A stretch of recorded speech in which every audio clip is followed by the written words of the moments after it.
दोस्तों क्या आप भी ये सोचते हैं कि आपके जो बैंक अकाउंट में पैसे पड़े हैं वो सेफ है और सिक्योर है और आप सोच रहे हैं कि वो समय के साथ ग्रोथ कर रहे हैं? तो आप गलत है।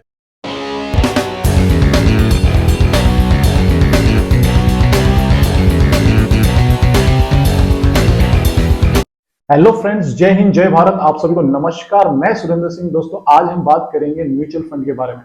दोस्तों जैसे कि पहले वीडियो में मैंने डिस्क्राइब किया था पब्लिक प्रोविडेंट फंड के बारे में। अगर दोस्तों आपने ये वीडियो नहीं देखा तो प्लीज जरूर देखें, क्योंकि इसके अंदर हमने बताया है कि कैसे 10,000 रुपीज रेगुलर मंथली बेसिस पे अगर हम 20 साल तक इन्वेस्ट करते हैं तो दोस्तों जो कॉर्पस इकट्ठा होता है वो मोर देन 50 लाख होता है दोस्तों। तो प्लीज वीडियो में कहीं मत जाइए, वीडियो को कंटिन्यू। दोस्तों मंथ के लास्ट में हमारे पास एक सैलरी होती है, एक फंड होता है। हम चाहते हैं कि इस फंड को हम कहीं ना कहीं इन्वेस्टमेंट करें ताकि एक अच्छा रिटर्न मिले, एक अच्छी ग्रोथ मिले। दोस्तों सैलरी का कुछ पार्ट हमेशा हम सेविंग में रखते हैं और कुछ पार्ट इन्वेस्टमेंट करते हैं।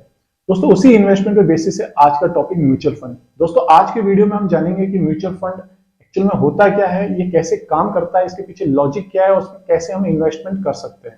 दोस्तों हम में से ज्यादातर लोग अपने पैसे को सेविंग बैंक अकाउंट के अंदर रखते हैं, ये सोच के कि वो एक सेफ सिक्योर है और साथ ही साथ एक अच्छी ग्रोथ देता है। लेकिन दोस्तों ऐसा होता नहीं है।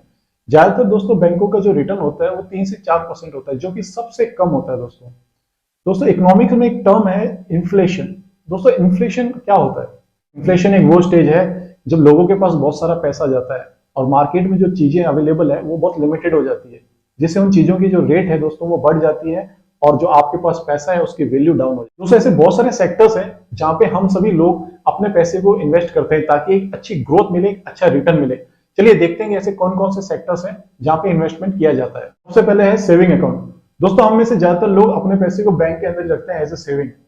दोस्तों ये सबसे बड़ी गलती है, क्योंकि दोस्तों इसका जो रिटर्न मिलता है वो बहुत कम होता है, यानी 3 से 4%। दोस्तों अगर हमारा इन्फ्लेशन हमारे सेविंग के रिटर्न से ज्यादा है, यानी कि 4 से 5% है, तो दोस्तों वो सेविंग बिल्कुल काम की नहीं है। दोस्तों दूसरा अकाउंट है आरडी, रिकरिंग डिपॉजिट। दोस्तों आरडी का अकाउंट हम पोस्ट ऑफिस में भी खुलवा सकते हैं या फिर बैंक में जाके खुलवा सकते हैं। दोस्तों आरडी का जो इंटरेस्ट है यानी कि जो रिटर्न मिलता है हमें, वो एज कंपेयर टू सेविंग से थोड़ा ज्यादा होता है दोस्तों। इसका जो रिटर्न होता है दोस्तों वो 5% से लेकर 7% तक होता है। दोस्तों ये वेरी करता है। पोस्ट ऑफिस का जो रिटर्न है वो अलग है और बैंक का जो रिटर्न है वो अलग है। दोस्तों हाल फिलहाल में जो पोस्ट ऑफिस में जो रिटर्न मिलता है आरडी पे वो 5.8% मिलता है। तीसरा है एफडी, फिक्स्ड डिपॉजिट। दोस्तों एफडी की सबसे बड़ी प्रॉब्लम है कि इसका एक लॉक इन पीरियड होता है, यानी 1 साल का अगर एफडी करवाते हैं, 3 साल का करवाते हैं या 5 साल का, दोस्तों मैच्योरिटी से पहले इसमें से आप पैसे नहीं निकाल सकते। अगर आप निकालते हैं तो दोस्तों आपको वो इंटरेस्ट नहीं मिलेगा। दोस्तों गवर्नमेंट स्कीम जैसे कि पब्लिक प्रोविडेंट फंड, सुकन्या योजना, एनपीएस, ये सारी योजनाएं बहुत बढ़िया है दोस्तों, क्योंकि ये गवर्नमेंट की होती है। इसे कंप्लीटली रिस्क फ्री इन्वेस्टमेंट है दोस्तों। अगर आप लॉन्ग टर्म इन्वेस्टमेंट बिलीव करते हैं तो आप इसमें इन्वेस्टमेंट कर सकते हैं। दोस्तों पब्लिक प्रोविडेंट फंड यानी जिसका आज जो रिटर्न मिलता है वो 7.1% है। दोस्तों इसका मैंने वीडियो पहले ही बना चुका हूं, अगर आपने वीडियो नहीं देखा तो प्लीज जरूर देखें।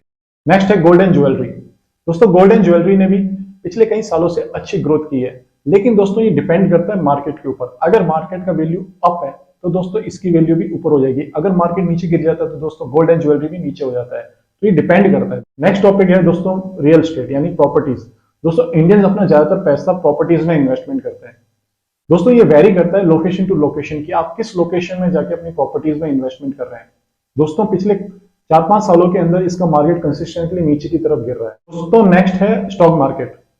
दोस्तों शेयर मार्केट एक रिस्क इन्वेस्टमेंट है, लेकिन रिस्क के साथ इसका जो रिटर्न है दोस्तों वो बहुत ही बढ़िया मिलता है। अगर आपको शेयर मार्केट की अच्छी नॉलेज है तो आप एक बहुत अच्छा कॉर्पस यानी बहुत अच्छा फंड इकट्ठा कर सकते हैं। दोस्तों शेयर मार्केट में इन्वेस्टमेंट करने से पहले एक बार उसके बारे में अच्छे से जानकारी प्राप्त जरूर कर लें। शेयर मार्केट की तरह क्रिप्टो करेंसी भी एक अच्छा इन्वेस्टमेंट है। दोस्तों क्रिप्टो करेंसी का जो रिटर्न है कभी कभार मोर देन 1000% भी हो सकता है, क्योंकि अगर दोस्तों हम बिटकॉइन का एग्जांपल दें जो कि क्रिप्टो करेंसी है, तो दोस्तों 2010 के आसपास इसकी जो कीमत थी वो एक बिटकॉइन की 3 लाख के आसपास थी, जो कि दोस्तों 2021 के लास्ट में मोर देन 50 लाख हो चुकी थी। तो दोस्तों कितना बड़ा चेंजेस हो गया था। इसी प्रकार दोस्तों बहुत सारे भारतीयों ने क्रिप्टो करेंसी के अंदर अपना पैसा इन्वेस्ट किया। इसलिए भारत सरकार यानी फाइनेंस मिनिस्ट्री में हाल ही में बजट में इसके ऊपर 30% टैक्स। दोस्तों म्यूचुअल फंड एक तरह का इन्वेस्टमेंट है जिसमें आप डिफरेंट डिफरेंट सेक्टर्स में एक ही जगह पे इन्वेस्टमेंट कर सकते हैं। जैसे कि दोस्तों अगर आपके पास 10,000 रुपए है तो दोस्तों आप 10,000 रुपए का या तो सिर्फ गोल्ड एंड ज्वेलरी खरीदेंगे, या फिर आप उसको इक्विटी यानी शेयर मार्केट में इन्वेस्टमेंट करेंगे, या फिर दोस्तों आप सिर्फ एफडी में इन्वेस्टमेंट कर पाएंगे। तो दोस्तों क्या आप अपने 10,000 रुपए को इन सभी फील्ड में लगा सकते हैं? दोस्तों यही काम करता है म्यूचुअल फंड, यानी कि म्यूचुअल फंड में 10,000 रुपीज दोस्तों तीनों सेक्टर में इन्वेस्टमेंट हो जाते हैं। दोस्तों कोई भी म्यूचुअल फंड कंपनी अपने अपने एएमसी यानी एसेट मैनेजमेंट कंपनीज को सेटअप करती है। दोस्तों ये एसेट मैनेजमेंट कंपनीज अपने अपने इन्वेस्टमेंट एक्सपर्ट्स को हायर करती है, और दोस्तों ये इन्वेस्टमेंट एक्सपर्ट्स वो होते हैं जिनके पास 20 से 30 साल तक का एक्सपीरियंस होता है।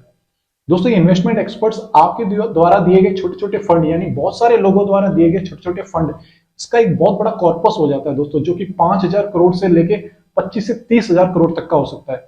उस टोटल फंड को दोस्तों ये डिफरेंट डिफरेंट सेक्टर्स में इन्वेस्टमेंट कर देते हैं, और वहां से दोस्तों जो रिटर्न आता है, उस रिटर्न में से दोस्तों करीब 1% के आसपास ये अपने पास रख लेते हैं दोस्तों, और बाकी सारा रिटर्न दोस्तों ये आपको लौटा देते हैं। इसमें दोस्तों हमेशा एक बैलेंस बना रहता है, क्योंकि दोस्तों म्यूचुअल फंड के अंदर अगर एक सेक्टर अगर डाउन होता है तो दूसरा सेक्टर ऑटोमेटिकली अप हो जाता है। इसलिए दोस्तों म्यूचुअल फंड के अंदर हमेशा एक अच्छा रिटर्न ही मिलता है। दोस्तों किसी भी इन्वेस्टर को एक जगह पे इन्वेस्टमेंट नहीं करना चाहिए, ऐसे बहुत सारे डाइवर्सिफाइड सेक्टर्स है दोस्तों जहां पे वो इन्वेस्टमेंट कर सकता है। दोस्तों म्यूचुअल फंड का जो रिटर्न होता है वो वेरी करता है समय समय पे। ऐसे बहुत सारे म्यूचुअल फंड है जो सिर्फ 5% का रिटर्न देते हैं, और दोस्तों ऐसे बहुत सारे म्यूचुअल फंड है जो मोर देन 30% का रिटर्न देते हैं। दोस्तों ये डिपेंड करता है आपके ऊपर कि आप किस म्यूचुअल फंड में इन्वेस्टमेंट कर रहे हैं। दोस्तों म्यूचुअल फंड में इन्वेस्टमेंट करने के 3 बेसिक प्रिंसिपल है या 3 बेसिक मायने हैं। सबसे पहला है दोस्तों अमाउंट। आप दोस्तों कितनी अमाउंट इन्वेस्टमेंट करना चाहते हैं। दोस्तों अगर आप ये सोचते हैं कि ज्यादा अमाउंट इन्वेस्टमेंट करने से आपको ज्यादा रिटर्न मिलेगा, दोस्तों ऐसा बिल्कुल भी नहीं है। दोस्तों ये डिपेंड करता है कि आप किस म्यूचुअल फंड में इन्वेस्टमेंट करने हैं जिसमें आपको ज्यादा रिटर्न मिले। दूसरा है दोस्तों रिस्क। दोस्तों more the risk the more the return. दोस्तों अगर आप किसी इक्विटी म्यूचुअल फंड में अगर इन्वेस्टमेंट करते हैं तो ऑटोमेटिकली दोस्तों उसके अंदर हाई रिस्क होता है, तो आपको जो रिटर्न मिलेगा दोस्तों वो ज्यादा ही मिलेगा। अगर दोस्तों आप डेब्ट या फिर हाइब्रिड म्यूचुअल फंड में इन्वेस्टमेंट करते हैं तो दोस्तों वहां पे एक मॉडरेट रिस्क होती है, इसलिए आपको जो रिटर्न मिलता है वो एवरेज मिलता है। दोस्तों तीसरा है टाइम। दोस्तों आप कितने टाइम के लिए इन्वेस्टमेंट करना चाहते हैं। दोस्तों अगर आप लॉन्ग टर्म इन्वेस्टमेंट में बिलीव करते हैं तो ऑटोमेटिकली दोस्तों अगर आप हाई रिस्क इन्वेस्टमेंट में और लॉन्ग टर्म इन्वेस्टमेंट बिलीव करते हैं तो ऑटोमेटिकली दोस्तों आपको जो रिटर्न है वो बहुत ही बढ़िया होगा। दोस्तों इक्विटी म्यूचुअल फंड्स हमेशा स्टॉक मार्केट यानी शेयर मार्केट के अंदर इन्वेस्टमेंट करते हैं। दोस्तों इसके अंदर जो रिस्क होता है वो बहुत ही ज्यादा होती है इक्विटी मार्केट के अंदर दोस्तों, इसलिए इसका जो रिटर्न मिलता है वो भी बहुत हायर मिलता है। दोस्तों इक्विटी म्यूचुअल फंड के अंदर जो हम इन्वेस्टमेंट करते हैं वो हम लार्ज कैप, मिड कैप या स्मॉल कैप के अंदर करते हैं। दोस्तों क्या होता है ये लार्ज कैप, मिड कैप और स्मॉल कैप। दोस्तों लार्ज कैप वो कंपनीज होती है जो बड़ी कंपनीज होती है। दोस्तों इसके अंदर जब हम इन्वेस्टमेंट करते हैं तो ये हमेशा अपने आप को सेफ रखती है, यानी कि इसका जो रिटर्न मिलता है दोस्तों वो थोड़ा कम मिलता है, क्योंकि ये रिस्क थोड़ा कम लेती है। दोस्तों मिड कैप वो कंपनीज होती है, जैसे नाम सजेस्ट कर रहा है मिड कैप, दोस्तों इसका जो रिटर्न होता है वो एवरेज रहता है, क्योंकि इसके जो रिस्क होता है वो लेवल भी एक मॉडरेट होता है। दोस्तों स्मॉल कैप कंपनीज वो कंपनीज होती है जो छोटी कंपनीज होती है, ये दोस्तों हमेशा ग्रोथ करने की कोशिश करती है, इसलिए जो इसका जो रिटर्न होता है दोस्तों वो बहुत ही ज्यादा होता है, क्योंकि ये ज्यादा रिस्क लेती है। दोस्तों इक्विटी म्यूचुअल फंड के अंदर एक म्यूचुअल फंड है जिसका नाम है ELSS, दोस्तों इक्विटी लिंक सेविंग स्कीम। दोस्तों जैसे कि नाम सजेस्ट कर रहा है एक सेविंग स्कीम है। दोस्तों इसके अंदर म्यूचुअल फंड के अंदर हम 1.5 लाख का टैक्स डिडक्शन का क्लेम कर सकते हैं दोस्तों, अंडर एक section 80C of income tax act. दोस्तों ELSS के अंदर एक लॉकिंग पीरियड होता है, यानी कि 3 साल का लॉकिंग पीरियड होता है दोस्तों, इससे पहले हम इसमें विड्रॉ नहीं कर सकते। जैसे ही दोस्तों हमारा 3 इयर्स का लॉकिंग पीरियड कंप्लीट हो जाता है दोस्तों, उसके बाद ही हम इसके अंदर विड्रॉ कर सकते हैं। दूसरा दोस्तों इसके अंदर टैक्स डिडक्शन का क्लेम कर सकते हैं, ये इसके लिए बेनिफिट। इक्विटी म्यूचुअल फंड के अंदर नेक्स्ट आता है डाइवर्सिफाइड इक्विटी म्यूचुअल फंड। क्या है ये डाइवर्सिफाइड इक्विटी म्यूचुअल फंड। दोस्तों डाइवर्सिफाइड इक्विटी म्यूचुअल फंड के अंदर हम इन्वेस्टमेंट तीनों कैप यानी लार्ज कैप, मिड कैप और स्मॉल कैप के अंदर करते हैं। दोस्तों लार्ज कैप के अंदर हमारा जो रिस्क है वो थोड़ा कम होता है, इसलिए हमारा जो रिटर्न होता है वो भी बिल्कुल कम होता है।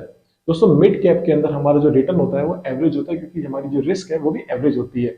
साथ ही साथ स्मॉल कैप के अंदर दोस्तों हमेशा रिस्क बहुत हायर होती है, इसलिए रिटर्न मिलने के चांसेस भी ज्यादा रहते हैं।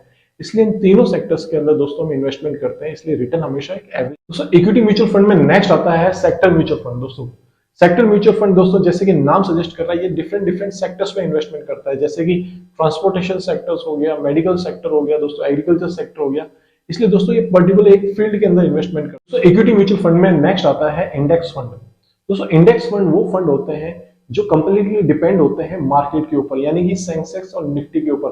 दोस्तों अगर मार्केट अप होता है तो ये जो फंड है ये भी अपने आप अप हो जाता है। दोस्तों अगर मार्केट डाउन हो जाता है तो फंड की वैल्यू भी डाउन हो जाती है। म्यूचुअल फंड में दूसरे नंबर पे आते हैं डेब्ट म्यूचुअल फंड्स। क्या होते हैं ये दोस्तों डेब्ट म्यूचुअल फंड। दोस्तों डेब्ट म्यूचुअल फंड वो फंड्स होते हैं जो government bonds, government securities, certificate of deposit या फाइनेंशियल इंस्टीट्यूशंस के अंदर इन्वेस्टमेंट किए जाते हैं। दोस्तों ये ओवरऑल गवर्नमेंट सेक्टर के अंदर इन्वेस्टमेंट किए जाते हैं, तो दोस्तों इसका जो रिस्क लेवल होता है दोस्तों थोड़ा कम होता है, इसलिए इसके जो रिटर्न्स होते हैं दोस्तों वो भी थोड़े कम होते हैं।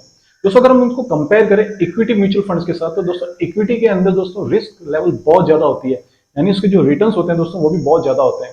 इसके अंदर दोस्तों वो इन्वेस्टर ज्यादातर इन्वेस्ट करते हैं जो बिल्कुल कम रिस्क लेना चाहते हैं या जो एक सिक्योर फंड चाहते हैं। तो दोस्तों इसके अंदर जो नॉर्मल रिटर्न होता है दोस्तों वो 7% से लेकर 10-12% तक मिलता है। इसलिए दोस्तों अगर आप एकदम सिक्योर रहना चाहते हैं, आप बिल्कुल ज्यादा रिस्क लेने में बिलीव नहीं करते, तो दोस्तों ये म्यूचुअल फंड सबसे बढ़िया म्यूचुअल फंड है। दोस्तों डेब्ट म्यूचुअल फंड के टाइप्स की बात करें तो सबसे पहले आता है लिक्विड फंड्स। दोस्तों लिक्विड फंड जैसे कि नाम से पता चलता है लिक्विड, दोस्तों ये हाईली लिक्विड होता है, यानी हम इसको कभी भी कैश के अंदर कन्वर्ट कर सकते हैं।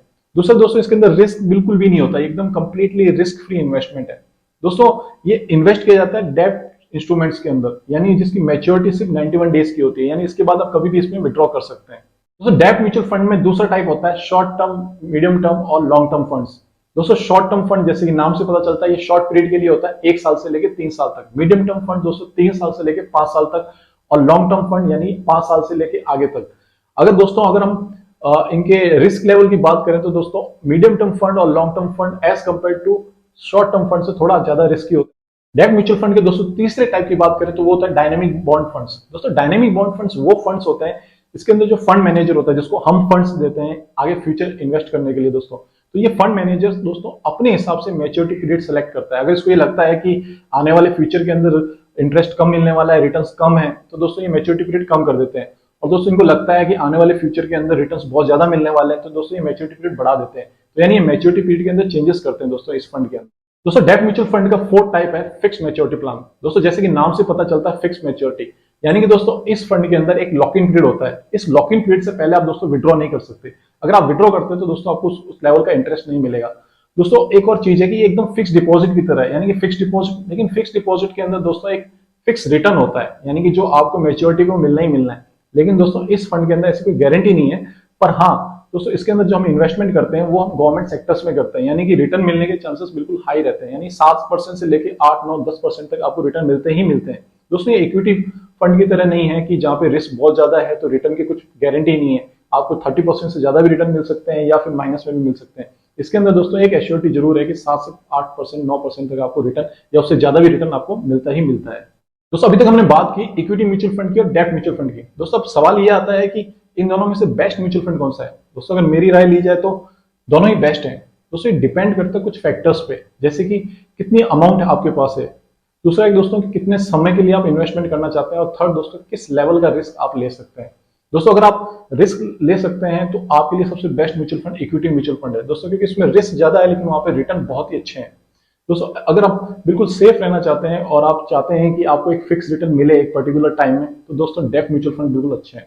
दोस्तों अगर मान लीजिए आपके पास 100 रुपए हैं तो मेरी राय से 75% दोस्तों हमें इक्विटी म्यूचुअल फंड के अंदर इन्वेस्टमेंट करना चाहिए और 25% हमें डेब्ट म्यूचुअल फंड के अंदर इन्वेस्टमेंट करना चाहिए, ताकि एक दोस्तों बैलेंस बना रहे दोस्तों, क्योंकि वहां पे जो हाई रिस्क है तो अच्छा रिटर्न भी मिल जाए, और यहाँ पे दोस्तों आप एकदम सेफ रहे ताकि आपको जो रिटर्न मिले वो 7 से 8% सेफली आपको मिल जाए। तो ओवरऑल दोस्तों ये दोनों ही बेस्ट है, डिपेंड करता है आपके ऊपर कि आप किसके अंदर इन्वेस्टमेंट करना चाहते हैं। तो म्यूचुअल फंड की थर्ड कैटेगरी के अंदर आता है हाइब्रिड म्यूचुअल फंड।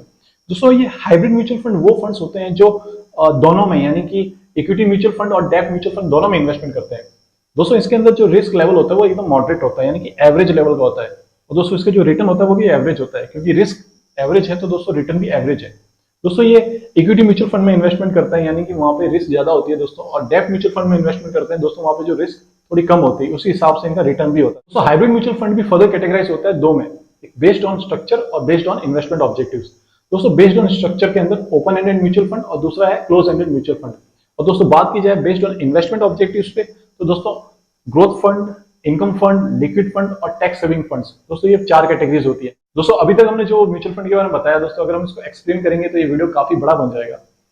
मैक्सिमम दोस्तों हमने कवर करने की कोशिश की है म्यूचुअल फंड के बारे में इस वीडियो के अंदर। दोस्तों अगर आप और बेहतरीन जानना चाहते हैं तो दोस्तों ऐसे बहुत सारे मीडियम है जहां से आप इसके बारे में नॉलेज गेन कर सकते हैं, ताकि आपको और अच्छी नॉलेज बढ़े। दोस्तों म्यूचुअल फंड का पिछले कुछ सालों का रिटर्न बहुत अच्छा है, लेकिन इसमें कोई गारंटी नहीं है कि भविष्य में भी इस प्रकार का रिटर्न मिलता रहेगा। दोस्तों एक सिर्फ आइडिया, एक परसेप्शन है, कोई गारंटी नहीं है। इसलिए दोस्तों कभी भी म्यूचुअल फंड में इन्वेस्टमेंट करने से पहले आप उसके बारे में नॉलेज जरूर गेन कर ले। आप चाहें तो दोस्तों किसी फाइनेंशियल एडवाइजर की मदद भी ले सकते हैं। दोस्तों म्यूचुअल फंड वाकई में एक अच्छा रिटर्न है, लेकिन किसी के कहने के ऊपर आप म्यूचुअल फंड में इन्वेस्टमेंट करते हैं तो आप गलती करते हैं। दोस्तों आज की वीडियो में हमने डिस्कस किया है कि म्यूचुअल फंड होता क्या है, इसकी कौन कौन से टाइप्स हैं, कौन कौन सी कैटेगरीज है, कौन सा बेहतर है। दोस्तों फर्दर वीडियो में हम बात करेंगे कि इसको इन्वेस्टमेंट कैसे करना है।